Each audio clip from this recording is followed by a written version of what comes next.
Hi there, everybody. Kevin Schulthies here for the CHP Christian Heritage Party in the upcoming election here. Got a very interesting email here, and it's reminiscent of the problem with our voting system in Canada.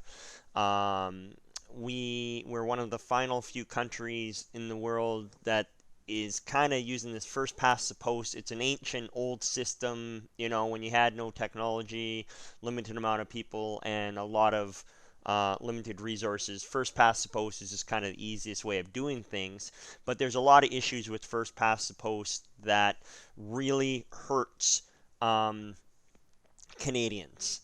It's very divisive. It's very polarizing. It adds strategies and is very divisive.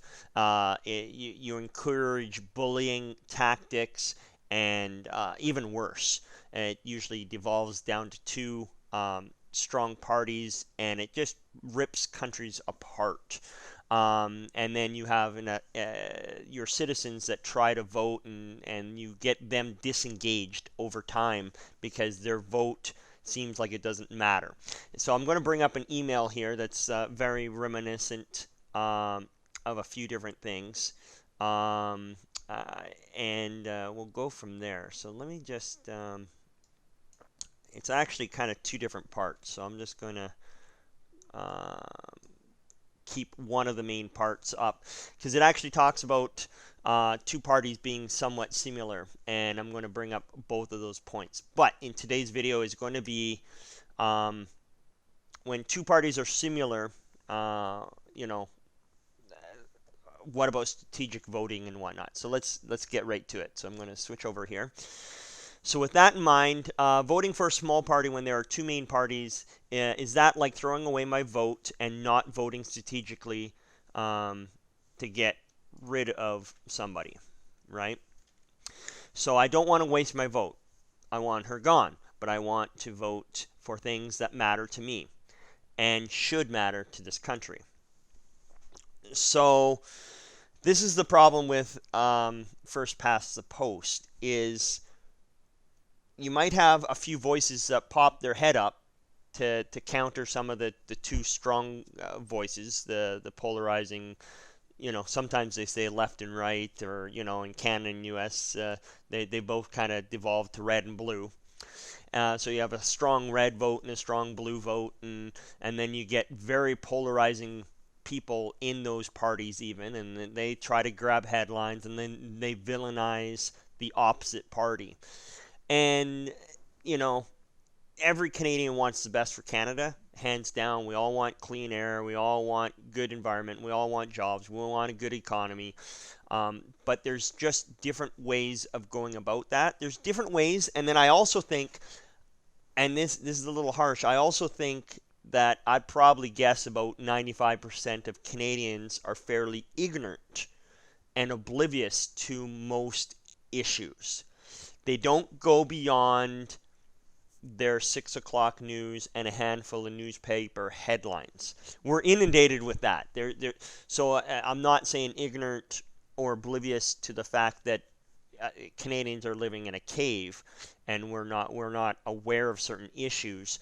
At the same time, we're inundated with media, and we don't do any self-study, self-correcting, and opinion checking, and also going forward looking at different opinions and actually having real discussions without getting heated ourselves. Because when you're in a first past the post environment, things are divisive and attention getting and polarizing on purpose. You almost, the only trigger that you can pull to hope to get you against the head of the next guy is to be very polarizing, and hey, we're the good guys, they're the bad guys, and that's very very frustrating, right? So in first pass, one of the things too is at this point I want you guys should do some research. There's a ton of tons of awesome videos online. One set of videos that's very nice and simple, it'll probably stick to your brain. If you just search for Animal Kingdom voting or Animal Kingdom voting systems or something, you'll run into all these like funny animal videos. They're all by CGP. I don't know too much about them, but I've watched a bunch of the videos. They got lots of good videos on lots of stuff, voting systems and all kinds of different other topics. But he has a whole bunch of great videos on the voting systems, and he breaks down a bunch of different ones. He breaks down gerrymandering. He breaks down the different first past the post, good and bad points, the STV, single transferable vote, mixed member parliament, and he brings up a bunch of stuff. And then if you also type in just different voting systems, you can run into a whole bunch of additional videos as well. So that being said, let's just go back to the question here. So if we have a party, so CHP, if we're going to line up with a party, I suppose in Canada it does line up somewhat to the conservative side, I suppose more to the liberal side. In general, if anything, there's also even additional parties that have sprung up in less than a year here. The People's Party of Canada, the PPC. They also, I've been researching their party, and I've had the privilege of debating in a bunch of debates in this upcoming election with some of their members, and a lot of their party also aligns up with the Conservatives in general. So you could argue, are they splitting the vote? Or what about the Christian heritage versus them versus the Conservatives? Like, where should your vote matter, and what should you do with your vote? Well, first of all, in first past the post, sadly, you do potentially have to vote strategically. You have to. There's no other way than, you feel like your vote is wasted and you feel dirty potentially about it, and we say, hey, vote because that's the right thing to do and stuff like that. But I get it. I get why there's disengagement because first past the post does not make you feel like you're making a difference. But your vote does make a difference, first of all. One of the things in asking for your vote, not just for me, but any particular small party, and I actually even encourage you vote for the small parties, because if you give them credit for additional battles in the future, right? If you go throughout human history and you look at some of the greatest leaders that have ever been voted in or fought in politics and have become, figureheads of their country or in our histories throughout the world, certain figureheads, and you go back into their history of a lot of their defeats in elections and whatnot, and you'll be like, hey, this person ran for this and they were defeated, and they ran for this, defeated. This, they failed. They got this, and then they were voted out the next time, even after they did something great or something. Like, and and then a decade later, they've come back. So first of all, you really should vote for the person and party that you stand for. In better systems, not just first past the post, you actually can. There's different systems out there that you can vote for the individual, and you can also vote for the party. You get like 2 votes. A lot of time they'd be the same vote. This person's running in that party. You like that party, you vote for that party. But in other future votes, different voting styles, you can vote for your candidate, and they might be a different party than the actual party, right? So you can vote for the party to kind of be the government, but you also want your particular representative to win. And in both cases, they may win, right? You can have the person win, and you can have your vote count toward the party of choice. So those are great systems. Other future systems too are, if you vote number 1, you really want your number 1 vote to count. But if your number 1 vote doesn't count and they don't get in, or they don't get the majority of the votes, then it goes to your number 2 choice. And then your number 2 or 3 choice can go to, the opposition to the party you don't want in. So like at worst case scenario, your vote counts regardless. Unfortunately, we're not quite there yet with first past the post. So what do we do for right now?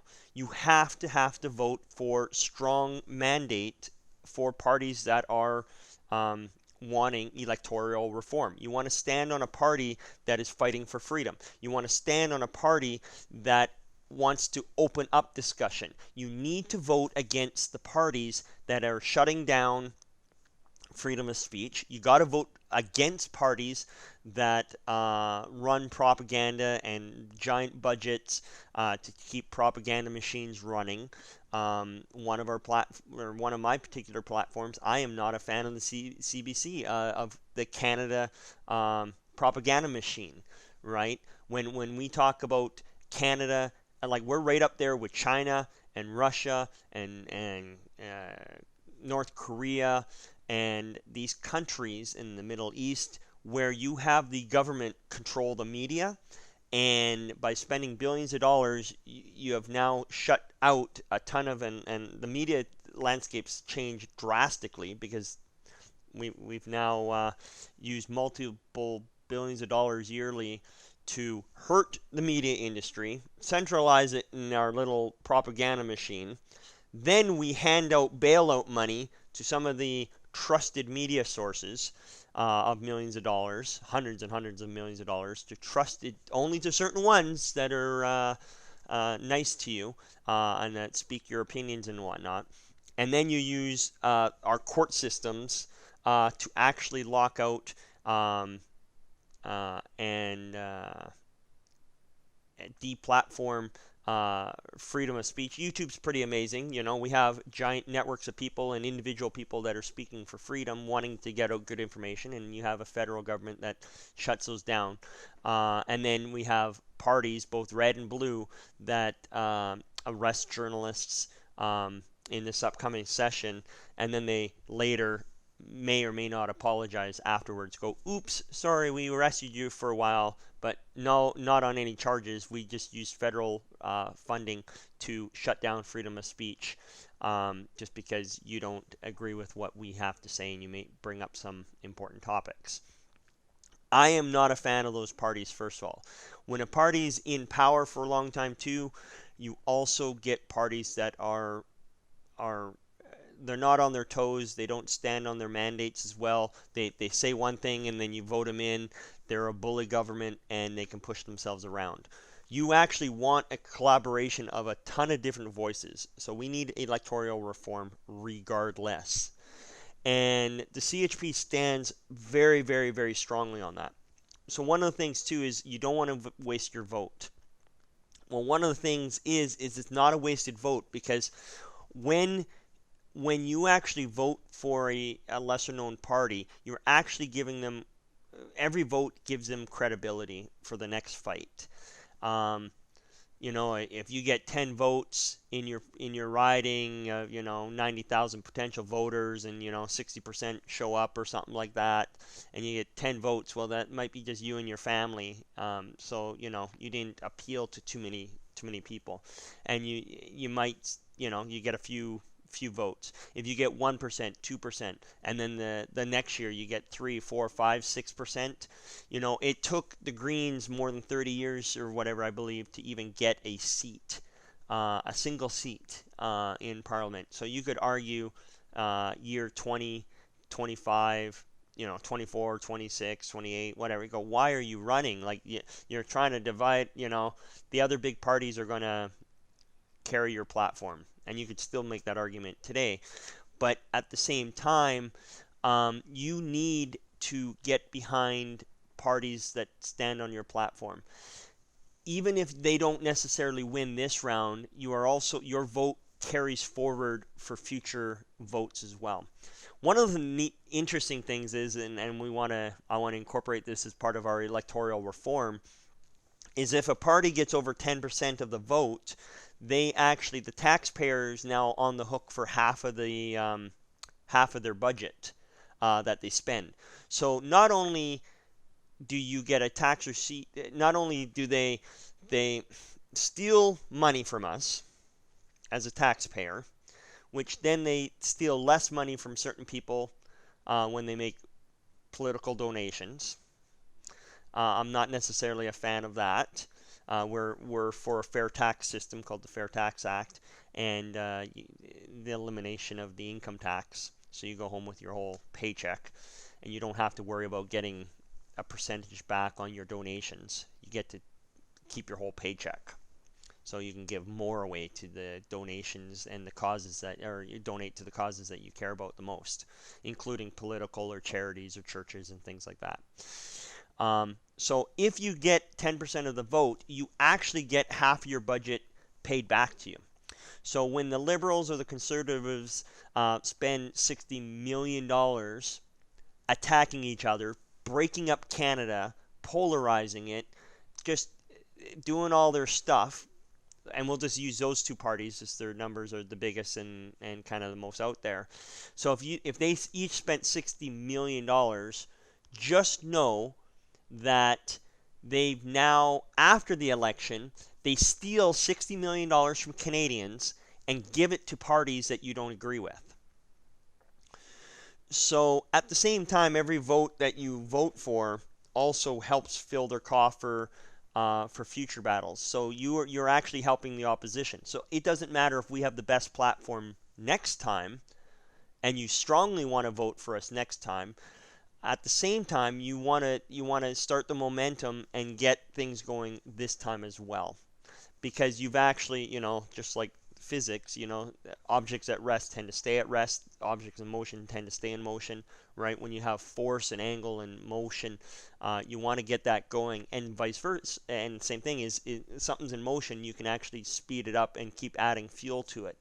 Somebody has to put their flag in the ground and stand up. You talk about you want a vote that matters. Well, my suggestion is, get involved in your local EDA. If you don't have a local EDA riding, you start inquiring and become one. I'll help you out with that matter. Email me, email head office, and anybody can actually start to become that. And even if you have an EDA, a lot of them aren't functioning very well. They don't meet very much. Maybe they're more on paper than anything. Get involved, so that you're not just involved for a single vote. Get involved every few months.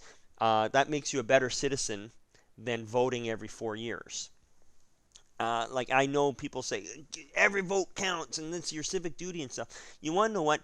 If you're not engaged in the system the rest of the 4 years, a single vote, one way or the other is a minor. It has less backing than if you're involved 12 times over the next 4 years, or you're involved, heck, more than that, even a handful of times. 6 times is more than once every 4 years, right? If you met twice a year or something like that, that's 8 times you'd meet with a local group that maybe believes what you believe, and you actually can talk about local matters, and you try to make a difference gradually. A single vote, even to your local MP can only do so much for you. There's 90,000 or so people represented in every riding. Your MP can only do so much, and then their time is split between federal and your riding. But we need more people locally involved, not just every 4 years, but involved monthly, involved weekly, involved daily. You know what I mean? If you said, hey, I care about the environment, I'm gonna recycle and I'm gonna clean up my act once every 4 years for 1 day. Is that a big environmental change, even if you voted for an environmental party? Or is you making small differences every day or weekly or whatever? You got to start somewhere. So every vote does count, and you do count your vote to the party that you care about the most, because it helps them in the long run as well. It sends a message to some of the other bigger parties as well, that these other guys have strong, powerful messages that are resonating with the people. It also sets a precedent to all the other people in Canada that says, wow, there's some of these other parties, they're getting some decent amount of percentage of your vote. They might have something to say. It sets up precedent for future elections, future debates, because sometimes you get debates where it's like, hey, you want to know what? You don't have a seat on Parliament, so we're not going to give your party a leadership position to talk about. So even big parties that have snuck up, like this year, the PPC, even its leader is not necessarily going to get the same treatment as another party that has a single seat even. There's been times where there's different rules where it's like, hey, if you don't have 5 seats in the federal government, then you don't qualify, for certain things. And different provinces and federal, there's different requirements at times.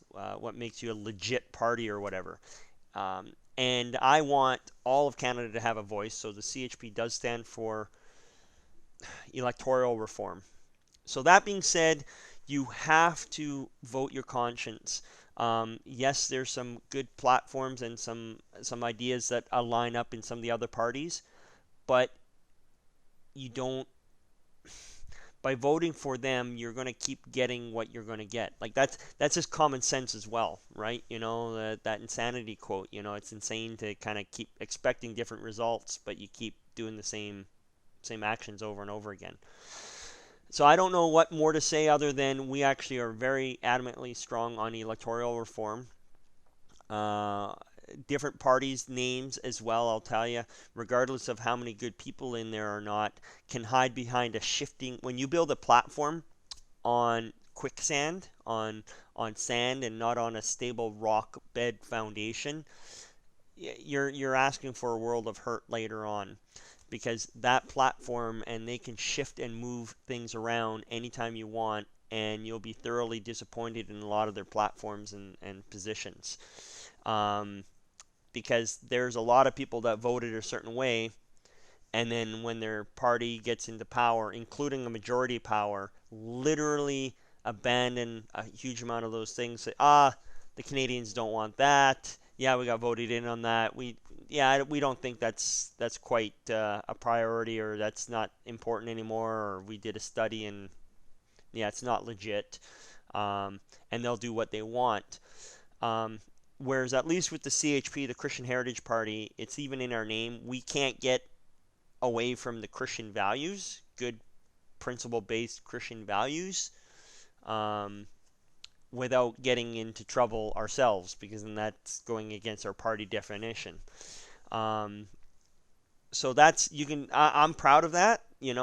I would line myself up with some of the other parties or other candidates, because maybe they line up with a lot of the things I believe, but they also have built their parties and their platforms on quicksand, and I've seen it change way too often, and it's pretty disgusting. I kind of joke in some of my debates that I'm like, hey, get a handful of us into Parliament, and we'll just at least try to keep the other parties honest to their own platform. It's bad enough, or it's one thing trying to choose what platform that you most align up with. It's another thing trying to vote for a platform and they don't even follow their own platform once they're in power. So that's a whole nother thing. So you know that the Christian Heritage Party, our platform is kind of already written, and we can't deviate too much from certain core principles, because that would violate even what's in our name. So that is a long ramble on why it's important to vote. Need your vote first. You should vote for small parties. Vote for electoral reform, because then this question doesn't come up as much. And this question doesn't. Your vote will always matter, and it always goes to the exact party, or at least position that you agree with, or mostly agree with, versus you throw your vote right now somewhere and it feels like it doesn't matter, but it does matter. So think and pray and consider on what your vote matters moving forward, years from now, decades from now, because it all adds or takes away momentum. So if you're going to, like I said, if you want to take away momentum from future candidates running in your maybe the party of your choice, but if you don't vote for them, you are actually going to be hurting their chances in future elections as well. So love your vote, regardless. Vote your conscience, and vote for a free Canada. And we can't be voting the same way we've been voting. Trust me, I can't vote the way I used to vote, because I know too much, and I actually had to, and then I got involved, and then I realized, how easy it is to actually get further involved, and now I'm running just because I kind of feel like I have to. So anyways, that's some of my thinking on that. So like, subscribe, could use all the time, energy, money, encourage you to get involved, whether in my riding or future other ridings. It's easier than you think, and you can do it. You can make Canada a better place, and thanks for watching. If you like that video, feel free to hit that subscribe button to catch all my other videos, and as they come out, give me a thumbs up, much appreciated. Share the video around, and of course, check out the other websites and other links down below.